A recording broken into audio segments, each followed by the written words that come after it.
মধ্যপ্রাচ্যে চলমান সংকটজনিত পরিস্থিতিতে সংযুক্ত আরব আমিরাতে আটকে পড়া বাংলাদেশি নাগরিকদের দেশে ফেরাতে বিশেষ উদ্যোগ নিয়েছে ইউএস বাংলা এয়ারলাইন্স। মানবিক দিক বিবেচনায় ঢাকা রুটে দুটি বিশেষ ফ্লাইট পরিচালনার ঘোষণা দিয়েছে বেসরকারি এই এয়ারলাইনটি।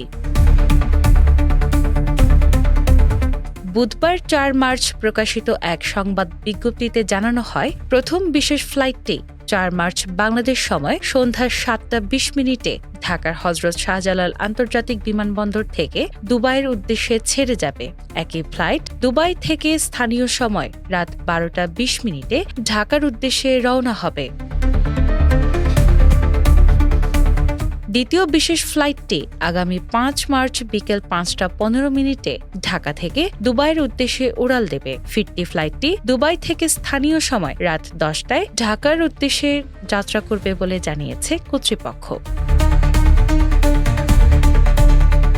যাত্রীদের জরুরি ভ্রমণের প্রয়োজন বিবেচনায় পর্যাপ্ত আসন নিশ্চিত করতে ৪৩৬ আসন বিশিষ্ট এয়ারবাস A330-300 উড়োজাহাজ দিয়ে ফ্লাইট দুটি পরিচালনা করা হবে। ঢাকা থেকে দুবাইগামী ফ্লাইটের নম্বর BS341 এবং দুবাই থেকে ঢাকাগামী ফ্লাইটের নম্বর BS342 নির্ধারণ করা হয়েছে।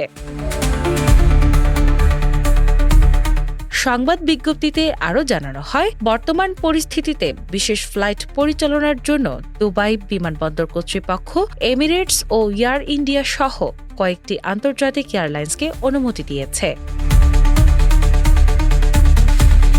ইউএস বাংলা এয়ারলাইন্স জানিয়েছে, যেসব বাংলাদেশি নাগরিকের ভিসার মেয়াদ ইতোমধ্যে শেষ হয়ে গেছে অথবা শিগগিরই শেষ হতে যাচ্ছে, তাদের অগ্রাধিকার ভিত্তিতে দেশে ফেরার সুযোগ দেওয়া হবে। টিকিট বুকিং ও ভ্রমণ সংক্রান্ত সহায়তার জন্য বাংলাদেশ ও সংযুক্ত আরব আমিরাতে অবস্থিত ইউএস বাংলা এয়ারলাইন্সের সেলস সেন্টার অথবা নিকটস্থ অনুমোদিত ট্রাভেল এজেন্সির সঙ্গে যোগাযোগ করতে অনুরোধ জানানো হয়েছে।